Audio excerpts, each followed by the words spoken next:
একজন মুসলমানের প্রতি আরেকজন মুসলমানের কি হক।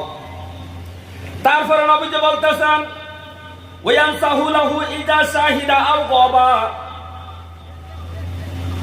নবীজি বলেন, ও আমার উম্মতেরা, তোমরা একজন মুসলমান অপর মুসলমানের সামনে পিছনে উপস্থিত অনুপস্থিত, তোমার সামনে থাকুক আর বাড়িতে থাকুক, উপস্থিত থাকুক আর অনুপস্থিত থাকুক, তোমার মুসলমান ভাইয়ের জন্য তুমি দোয়া করবা, তার কল্যাণ কামনা করবা, তার ভালো চাইবা, আল্লাহর কাছে দোয়া করবা। আর রব্বে কারীম, ও আমার মাওলা, আমার মুসলমান ভাইকে তুমি নামাজি বানায়া দাও, আমার এই মুসলমান ভাইয়ের বিপদ উদ্ধার করে দাও, আমার এই মুসলমান ভাইয়ের সন্তানটাকে তুমি হায়াত দাও, আমার এই মুসলমান ভাইটাকে তুমি ভালো বানায়া দাও, আমার এই মুসলমান ভাইয়ের অর্থ সম্পদ দিয়া দাও, তার গরিবের হালাত দূর করে দাও, তার হজ করার সুযোগ দাও, তার নামাজ পড়ার সুযোগ দাও।